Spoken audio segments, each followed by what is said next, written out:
Last lecture में हम लोगों ने परावर्तन के नियम पढ़े थे। ठीक है, नेक्स्ट टॉपिक है दर्पण।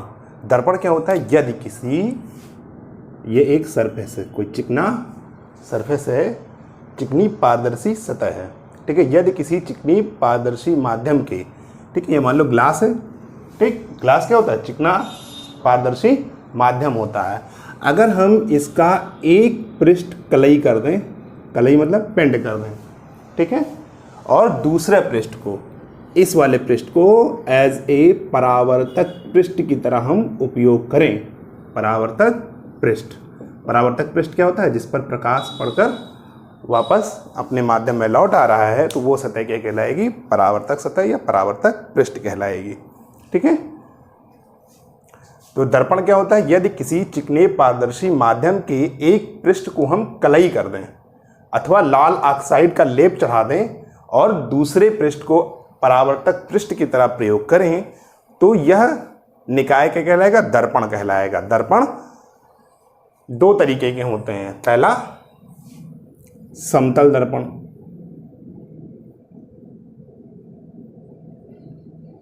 समतल दर्पण। समतल दर्पण क्या होता है?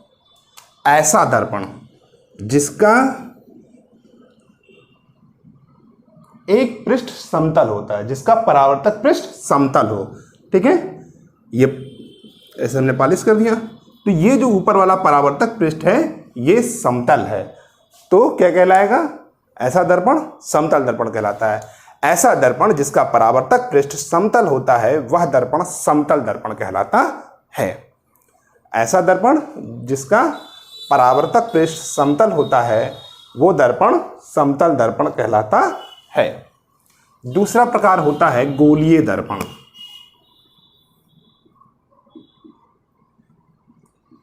गोलीय दर्पण।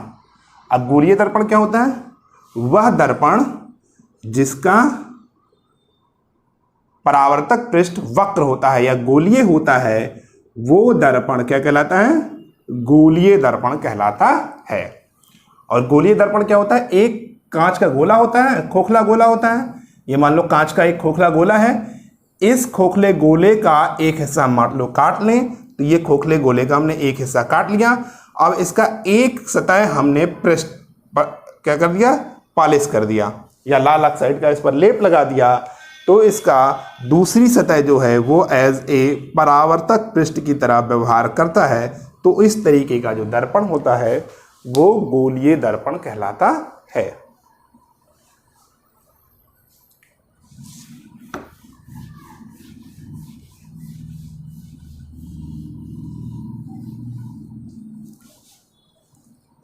गोलीय दर्पण दो प्रकार का होता है। पहला उत्तल दर्पण, दूसरा अवतल दर्पण। अब अगर हम कोई गोलीय दर्पण लिए, ये मान लो गोला है, खोखला गोला है, इसका हमने ये वाला हिस्सा काट लिया।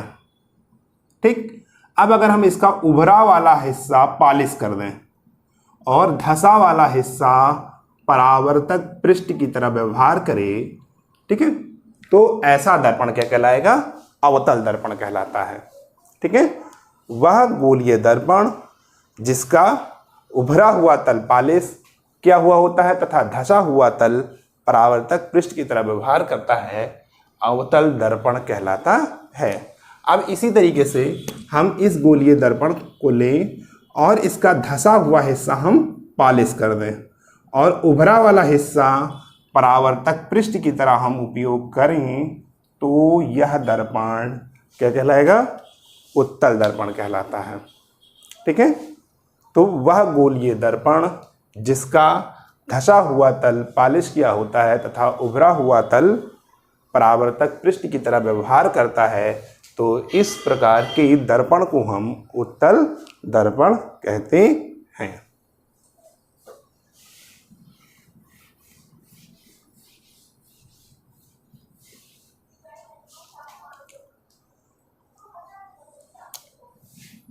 समतल दर्पण के गुण।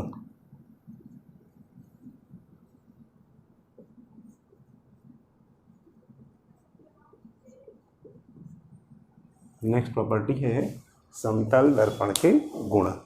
तो समतल दर्पण द्वारा बना प्रतिबिंब सदैव आभासी तथा सीधा होता है।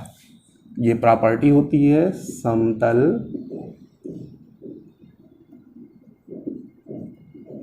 दर्पण द्वारा बना प्रतिबिंब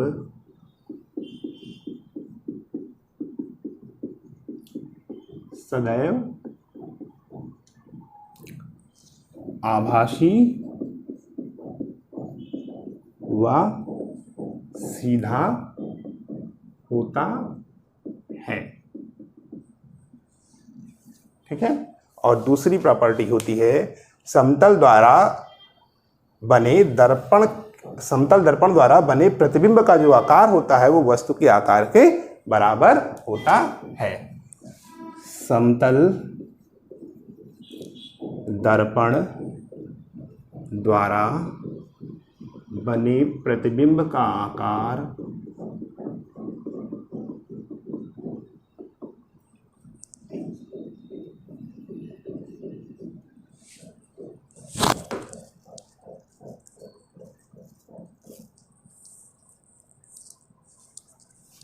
समतल द्वारा बने प्रतिबिंब का आकार वस्तु के आकार के बराबर होता है। तीसरा पॉइंट, समतल दर्पण द्वारा बने प्रतिबिंब का आकार वस्तु के आकार के बराबर होता है। ठीक है।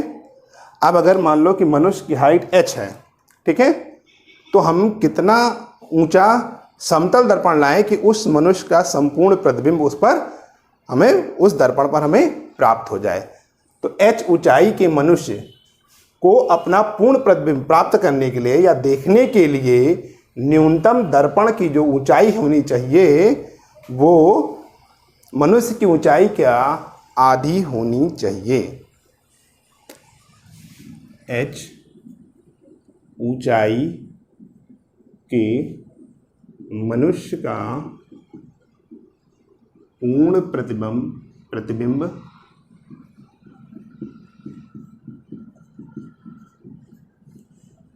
प्राप्त करने के लिए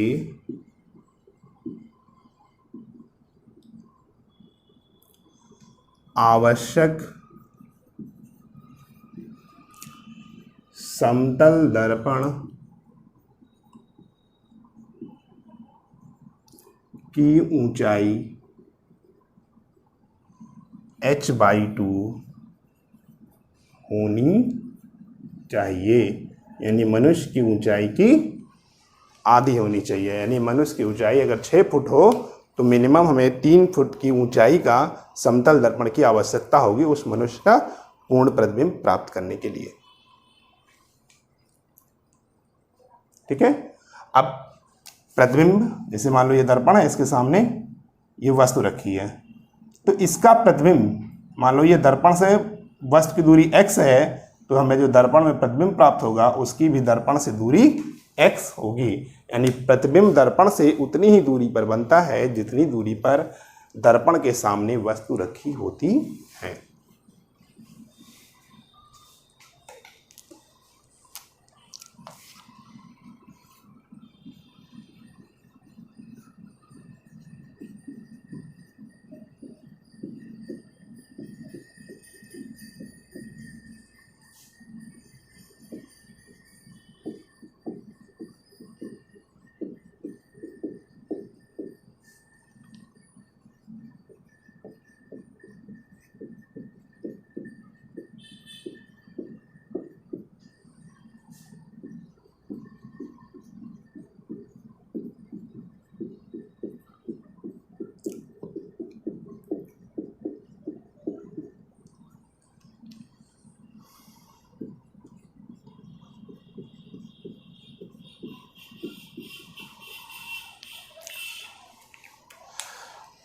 जितनी दर्पण से प्रतिबिंब की दूरी होती है। ठीक है, ठीक। अब हमने भी एक फिगर बनाया था कि वस्तु, मान लो वस्तु है, ये प्रतिबिंब है। ठीक है, अगर इसको मिला दें तो ये रेखा क्या होती है, समतल दर्पण पर लंब होती है। और समतल दर्पण की अगर कोई फोकस दूरी पूछे तो समतल दर्पण की जो फोकस दूरी होती है वो अनंत होती है। समतल दर्पण की फोकस दूरी अनंत होती है। समतल दर्पण की फोकस दूरी अनंत होती है,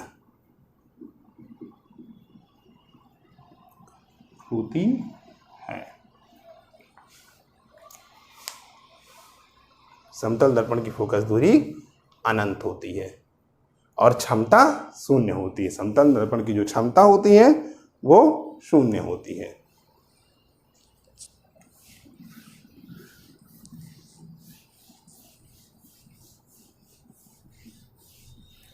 नेक्स्ट प्रॉपर्टी जो है, ठीक है, यदि कोई वस्तु दर्पण की ओर या दर्पण से ए दूरी तक विस्थापित किया जाए तो प्रतिबिंब भी ए दूरी तक विस्थापित हो जाती है। अब जैसे मान लो ये प्रतिबिंब है, ये वस्तु है और ये इसका प्रतिबिंब है। तो हमने कहा ये दूरी x तो ये भी x। तो अगर हम इसको ए दूरी विस्थापित करें तो क्या होगा, ये भी अपनी पोजीशन से ए दूरी विस्थापित हो जाएगी। अगर हम इसको इधर ए ले आए तो ये भी इधर ए दूरी विस्थापित हो जाएगा। यानी क्या कह सकते हो, यदि वस्तु को दर्पण की ओर या दर्पण से ए दूरी तक विस्थापित किया जाए तो प्रतिबिंब भी ए दूरी तक विस्थापित हो जाता है।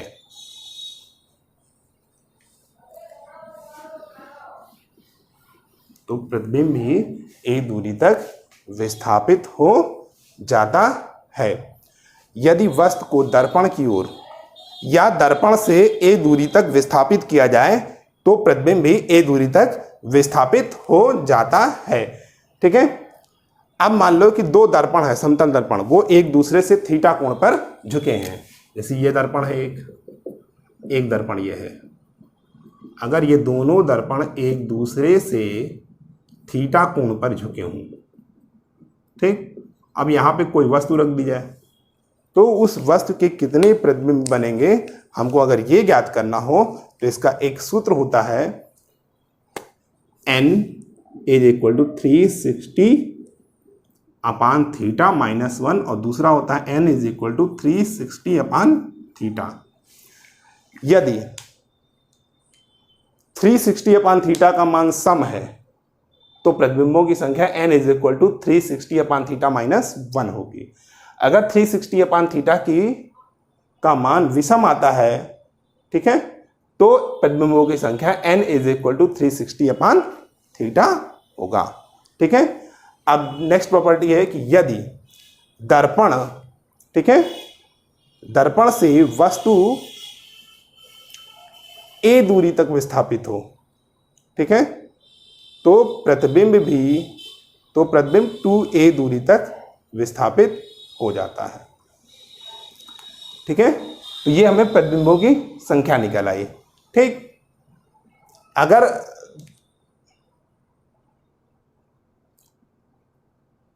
एक दूसरे के समांतर रखें समतल दर्पण, ठीक है, और अगर बीच में कोई वस्तु रख दी जाए तो उससे बने प्रतिबिंब अनंत दिखाई देंगे। इसका एक्सपेरिमेंट आप लोग घर पे कर सकते हैं। दो समतल दर्पण आमने सामने रखिए, बीच में कोई भी वस्तु रखिए, फिर अब उसको देखेंगे तो उसके हमें अनंत प्रतिबिंब दिखाई देंगे।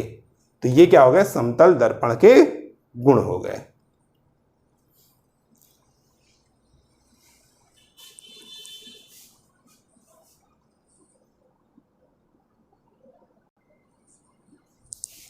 नेक्स्ट टॉपिक है पार्श्व उत्क्रमण, लैटरल इन्वर्जन।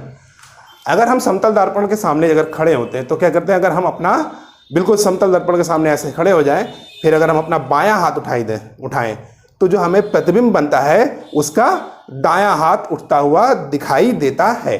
तो इस प्रकार प्रतिबिंब का पार्श्व बदल जाता है, बायां हाथ दाएं हाथ की तरह उठता हुआ दिखाई देता है, तो उसका ये पार्श्व बदल जाता है। तो समतल दर्पण में पार्श्व बदलने की जो घटना होती है उसी को हम पार्श्व उत्क्रमण कहते हैं। पार्श्व उत्क्रमण के कारण ही अगर हम कोई लेटर लिखें, ठीक है, बी लिखें, तो वहाँ पर जब हमें कैसा बनेगा, ये उल्टा बना दिखाई देता है, ठीक है, ये अच्छा, ठीक है। तो पार्श्व उत्क्रमण के कारण ही हमें जो अक्षर जो भी लिखे हों, अगर हम उसको देखें तो वो हमें उल्टे दिखाई देते हैं। लेकिन अंग्रेजी के कुछ अक्षर ऐसे होते हैं जिनका हमें पार्श्व उत्क्रमण नहीं दिखाई देता है, जैसे ए, पार्श्व उत्क्रमण उनका सेम वैसा ही होता है जैसे ये लेटर होते हैं, ए, वी, डब्ल्यू, एक्स, ठीक है, एच, आई, ओ, यू, ठीक है, टी, वी, ठीक, एम। तो ये अक्षर ऐसे हैं जिनको हमें पार्श्व उत्क्रमण नहीं दिखाई देता। ऐसा इनकी सममित आकृति के कारण होता है, क्योंकि इनकी जो आकृति होती है वो सिमेट्रिक होती है, इस वजह से इनका हमें पार्श्व उत्क्रमण नहीं दिखाई देता, ठीक है, क्योंकि ये क्या होते हैं, इनकी आकृति सममिति होती है, ठीक है। तो ये समतल दर्पण के गुण हो गए। जो हम अब जो हम नेक्स्ट टॉपिक का अध्ययन करेंगे वो है गोलीय दर्पण, गोलीय दर्पण के प्रकार और गोलीय दर्पणों से प्रतिबिंब का बनना।